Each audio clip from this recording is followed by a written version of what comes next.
बिस्मिल्लाहिर्रहमानिर्रहीम अस्सलाम वालेकुम। अज मैं दो चीज़ों की गल करांगा, एक तो करोना वायरस ते दूसरा जिहड़ा मौलाना मदनी साहब नूं किसी गुंडिया ने अगवा करके मारिया। पहलां तो करोना वायरस ते गल करने आ। करोना वायरस एक अल्लाह ताला की तरफों वबा है तो नबी सल्लल्लाहु अलैहि वसल्लम ने फरमाया कि जिस इलाके च वबा आए उत्थों नस्सना नहीं चाहिए तो ना उत्थों बाहर जाना चाहिए तो ना बाहरों उत्थे होना चाहिए, यानी कि स्टे करो। ये अल्लाह पाक का हुक्म हुंदा है। जे किसी नूं लगनी होए तो लग जाती है, नहीं तो ये वबावां हुंदियां ने, इहदे चों इन्ना डरन की लोड़ नहीं। इहदी एक मिसाल सी, दो तीन मिसालां हन कि किधरे ना कोई डड्डूआं दा, अगले दिन मैं पोस्ट भी लाई सी कि अरबी की कहावत है कि डड्डूआं दे ना कोई 5-10 डड्डू किधरे जा रहे सन तो दो विचों जिहड़े ने ना खूह च डिग गए, तो खूह वाहवा डूंगा सी। तो बाकी डड्डूआं ने आख्या कि भाई तुसां नहीं बचना। अच्छा, डड्डू भी नहीं कहना चाहिए क्योंकि जहालत है। मेंढक कहना चाहिए, वो थोड़ा इलम है। तो जे फ्रॉग कह लो तो फिर तो तुसी टोटल पढ़े लिखे और तहजीब याफ्ता हो। बहरहाल असीं डड्डू ही आखांगे। वो जदों डिग गए तो दो डड्डू डिग गए तो बाहरों उन्हां दे साथियां ने रौला पा छड़िया, यार हुण मेहनत करन दा कोई फायदा नहीं, बड़ा डूंगा, तुसां मर जाना है। तो एक तो यह गल्लां ही सुन के मर गया ना कि भाई असीं हुण नहीं निकल सकते। तो दूसरा जिहड़ा वो कोशिश करता रहा, जदों वो बाहर आया निकल गया हर घरों, तो दोस्तां ने पूछा कि यार तू बड़ा बाहर निकल आया। तो उन्हें उन्हां दी गल सुनी अनसुनी कर छड़ी। तो उन्होंने फिर अंदाज़ा लाया ये तो बहरा सी। उन्हें कहा मैं तो तुहाडी कोई गल ही नहीं सुनी, मैं तो जिहड़ा ना समझ रहा कि तुसीं इशारे कर रहे हो तो मैनू होर इनकरेजमेंट मिली है तो मैं तां बाहर आ गया। यानी कि जिन्नी न्यूज़ दे विच करोना करोना हो रहा ना, अद्धे लोग तो ऐसे खौफ च ही मर जाने ने कि सानू करोना हो गया। और यह दिमाग का इन्ना क इंपैक्ट हुंदा कि इहदे ते रिसर्च होई है बकायदा कि कतल दे मुजरम नूं अमेरिका दे विच, मतलब रिसर्च अमेरिका 'च ही हुंदी है या यूरोप च हुंदी है। मुसलमानां ने रिसर्च नहीं करनी है, ना कसम चुकी है कि असीं सिर्फ जिहड़ा ना लड़ाई झगड़ा करना है, असीं कोई काम दा काम नहीं करना। तो वो रिसर्च सी कि किसी बंदे नूं फांसी की सज़ा होई तो ਉਹਦੇ ਉੱਤੇ ਜਦੋਂ सज़ा ਹੋਈ तो उन्होंने कहा ਇਹਦੇ 'ਤੇ एक्सपैरीमेंट किया जाए। ਉਹਨਾਂ ने कहा कि ਅਸੀਂ ਤੈਨੂੰ ना ਜ਼ਹਿਰ ਦਾ ਟੀਕਾ ਲਾ ਕੇ ਮਾਰਨਾ है।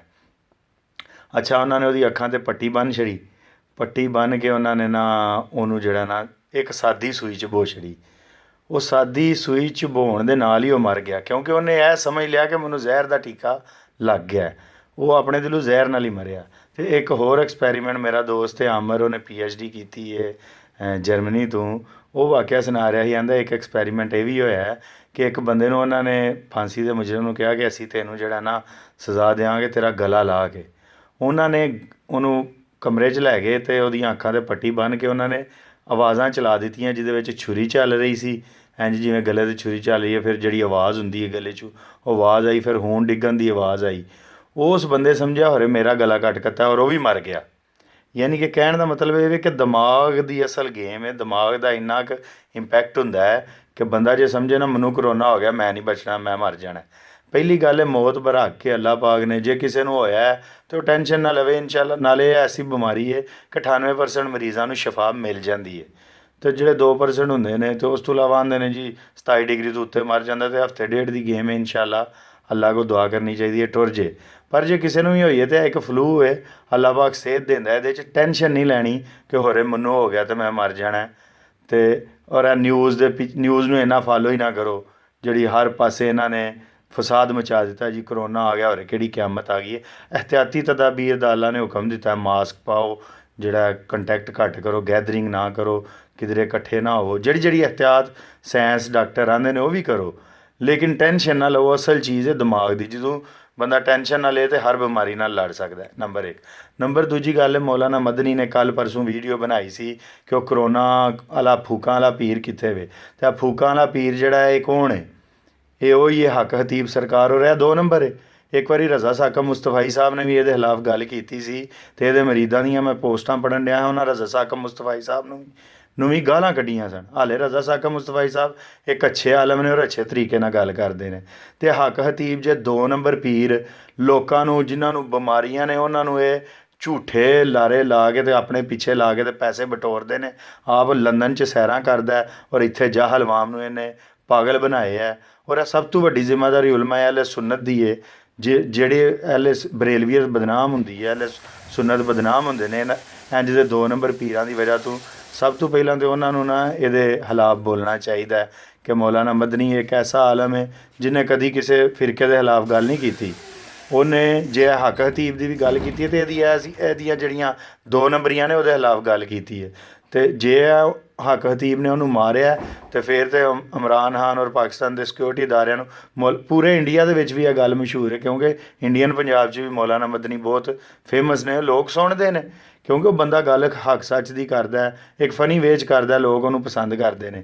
ਇਹ ਹੱਕ ਹਤੀਬ ਦੇ ਗੁੰਡਿਆਂ ਨੇ ਪਾਕਿਸਤਾਨ ਨੂੰ ਬਦਨਾਮ ਕਰਾਇਆ, ਅਤੇ ਜੇ ਇਹਨੇ ਨਹੀਂ ਵੀ ਕਰਾਇਆ ਤਾਂ ਜਿਹਨੇ ਵੀ ਕਰਾਇਆ ਬੇਸਿਕਲੀ ਮੌਲਾਨਾ ਮਦਨੀ ਕਹਿ ਰਹੇ ਸਨ ਜੀ ਮੇਰੀ ਇਹ ਵੀਡੀਓ ਦੀ ਵਜ੍ਹਾ ਤੋਂ ਵੀ ਸ਼ਾਇਦ ਹੋ ਸਕਦਾ, ਲੇਕਿਨ ਉਹਨਾਂ ਕਿਸੇ ਦਾ ਨਾਂ ਨਹੀਂ ਲਿਆ। ਪਰ ਜੇ ਉਹਨੇ ਕਰਾਇਆ ਫਿਰ ਤਾਂ ਇਹਨੂੰ ਕਰਾਰ ਵਾਕਈ ਸਜ਼ਾ ਦਿੱਤੀ ਜਾਏ, ਅਤੇ ਜੇ ਨਹੀਂ ਵੀ ਕਰਾਇਆ ਤਾਂ ਹੱਕ ਹਤੀਬ ਜਿਹੜੇ 21ਵੀਂ ਸਦੀ ਦੇ ਵਿੱਚ ਲੋਕਾਂ ਨੂੰ ਪਾਗਲ ਬਣਾ ਰਹੇ ਨੇ, ਇੰਜ ਦੇ ਨੌਸਰਬਾਜ਼ਾਂ ਨੂੰ ਜਿਹੜਾ ਨਾ ਉਲਮਾ ਅਹਿਲੇ ਸੁन्नत ਨੂੰ ਸਾਰੇ ਉਲਮਾ ਨੂੰ ਬੋਲਣਾ ਚਾਹੀਦਾ। ਪਰ ਕਿਉਂਕਿ ਬਦਨਾਮੀ ਸਾਡੀ ਹੈ, ਸਾਡੀ ਬਹੁਤੀ ਜ਼ਿੰਮੇਵਾਰੀ ਹੈ, ਸਾਡੀ ਆਵਾਮ ਨੂੰ ਐਕਸਪਲਾਈਟ ਕਰਦੇ ਨੇ। ਆਮ ਤੌਰ 'ਤੇ ਸੁੰਨੀ ਜਿਹੜੇ ਗਰੀਬ ਨੇ, ਸੁੰਨੀਆਂ 'ਚ ਵੀ ਜਿਹੜਾ ਥੱਲੜਾ ਫੁੱਲ ਗਰੀਬ ਤਬਕਾ ਹੈ ਉਹ ਇਹਨਾਂ ਕੋਲ ਜਾਂਦਾ। ਭਾਈ ਸਾਇੰਸ ਦਾ ਦੌਰ ਹੈ, ਤੁਸੀਂ ਜਿਹੜਾ ਨਾ ਅੱਲਾ ਦੇ ਨਾਲ ਇੱਕ ਤਾਂ ਦੁਆ ਕਰਨੀ ਹੈ ਅਤੇ ਡਾਇਰੈਕਟ ਕਰੋ। ਜਿਹੜੀ ਅੱਲਾ ਪਾਕ ਜਿਹੜਾ ਸ਼ਫਾ ਆਉਂਦਾ, ਜੇ ਕੋਈ ਬਿਮਾਰ ਹੁੰਦਾ ਤਾਂ ਮੈਂ ਹੀ ਸ਼ਫਾ ਦੇਣਾ ਵਾ। ਇਹਨਾਂ 2 ਨੰਬਰ ਪੀਰਾਂ ਕੋਲ ਜਾਣ ਦੀ ਲੋੜ ਨਹੀਂ। ਉਲਾਮਾ ਇਕਬਾਲ ਨੇ ਆਖਿਆ ਸੀ ਕੁਮ ਬਿਜ਼ਨਿल्ला ਜੋ ਕਹਿ ਸਕਤੇ ਤੇ ਰੁਖਸਤ ਹੋਏ, ਕਬਰੋਂ ਪੇ ਮੁਜਾਵਰ ਰਹਿ ਗਏ ਜਾਂ ਗੋਰਕਨ। ਕਬਰਾਂ 'ਤੇ ਜਾਂ ਮੁਜਾਵਰ ਨੇ ਜਿਹੜੇ ਰੁਪਈਏ ਲੁੱਟਣ ਡੇ ਨੇ, ਜਾਂ ਉਹ ਕਬਰਾਂ ਕੱਢਣ ਵਾਲੇ ਗੋਰਕਨ ਰਹਿ ਗਏ ਨੇ। ਉਹ ਅੱਲਾ ਵਾਲੇ ਬੰਦੇ ਜਿਹੜੇ ਕਹਿੰਦੇ ਸਨ ਅੱਲਾ ਦੇ ਹੁਕਮ ਨਾਲ ਉੱਠ ਜਾ, ਉਹ ਤਾਂ ਟੁਰ ਗਏ ਨੇ। ਹੁਣ ਵੀ ਕੋਈ ਅੱਲਾ ਦੇ ਬੰਦੇ ਹੋਣੇ ਨੇ, ਬੰਦੇ ਦੇ ਪੁੱਤਰ ਹੋਣੇ ਨੇ, ਠੀਕ ਹੈ, ਦੁਆ ਕਰਾਉਣੀ ਚਾਹੀਦੀ ਉਹਨਾਂ ਕੋਲੋਂ, ਲੇਕਿਨ ਉਹ ਬੰਦਿਆਂ ਨੂੰ ਵੀ ਪਤਾ ਹੁੰਦਾ ਕਿ ਕਿਹੜਾ ਬੰਦਾ ਅੱਲਾ ਦਾ ਬੰਦਾ ਹੈ ਅਤੇ ਕਿਹੜਾ ਜਿਹੜਾ ਸ਼ੈਤਾਨ ਦਾ ਪੈਰੋਕਾਰ ਹੈ ਔਰ ਲੋਕਾਂ ਨੂੰ ਗੁੰਮਰਾਹ ਕਰਦਾ, ਆਮ ਲੋਕਾਂ ਨੂੰ ਲੁੱਟਦਾ। ਇੰਜ ਦੇ ਪੀਰਾਂ ਦੀ ਸਭ ਤੋਂ ਜ਼ਿਆਦਾ ਨਿੰਦਿਆ ਕਰਨ ਦੀ ਜਿਹੜੀ ਜ਼ਰੂਰਤ ਹੈ ਉਲਮਾ ਅਹਿਲੇ ਸੁन्नत, ਬਾਕੀ ਸਾਰੇ ਉਲਮਾ ਨੂੰ ਵੀ ਖੁੱਲ੍ਹ ਕੇ ਬੋਲਣ ਦੀ ਲੋੜ ਹੈ, ਔਰ ਆਵਾਮ ਨੂੰ ਵੀ ਇੰਜ ਦੇ 2 ਨੰਬਰ ਪੀਰਾਂ ਦੇ ਖਿਲਾਫ ਬੋਲਣ ਦੀ ਲੋੜ ਹੈ ਜਿਹੜੇ ਆਵਾਮ ਨੂੰ ਲੁੱਟਣ ਡੇ ਨੇ। ਕਿਉਂਕਿ ਇੱਕ ਹੱਕ ਹਤੀਬ ਨਹੀਂ ਹੈ ਇਸ ਪਾਕਿਸਤਾਨ 'ਚ, ਕਈ ਹੱਕ ਹਤੀਬ ਬੈਠੇ ਨੇ ਜਿਹੜੇ ਉਤਲੇ ਲੈਵਲ 'ਤੇ ਜਿਹੜਾ ਨਾ ਚੋਰ ਕਰਪਸ਼ਨ ਸਿਆਸਤਦਾਨ ਲੁੱਟਦੇ ਨੇ, ਅਤੇ ਥੱਲੜੇ ਲੈਵਲ 'ਤੇ 2 ਨੰਬਰ ਪੀਰ ਆਵਾਮ ਨੂੰ ਲੁੱਟਦੇ ਨੇ। ਅਤੇ ਇੱਕ ਤਾਂ ਕਰੋਨਾ ਤੋਂ ਡਰਨ ਦੀ ਲੋੜ ਕੋਈ ਨਹੀਂ ਹੈ। ਅੱਲਾ ਪਾਕ ਇਨਸ਼ਾਅੱਲਾ ਇਹ ਵਬਾ ਸਾਰੀ ਦੁਨੀਆ 'ਤੇ ਅੱਲਾ ਰਹਿਮ ਕਰੇ, ਸਾਰੀ ਇਨਸਾਨੀਅਤ 'ਤੇ ਰਹਿਮ ਕਰੇ। ਅਤੇ ਦੂਸਰਾ ਜਿਹੜਾ ਮੌਲਾਨਾ ਮਦਨੀ 'ਤੇ ਜ਼ੁਲਮ ਜ਼ਿਆਦਤੀ ਹੋਈ ਹੈ, ਇਹਦੇ ਮੁਜਰਮਾਂ ਨੂੰ ਫੜਿਆ ਜਾਏ ਅਤੇ ਜਿਹਨੇ ਵੀ ਇਹ ਕੀਤਾ ਉਹਨੂੰ ਕਰਾਰ ਵਾਕਈ ਸਜ਼ਾ ਦਿੱਤੀ ਜਾਏ। ਠੀਕ ਹੈ, ਅਸਲਾਮ ਵਾਲੇਕੁਮ।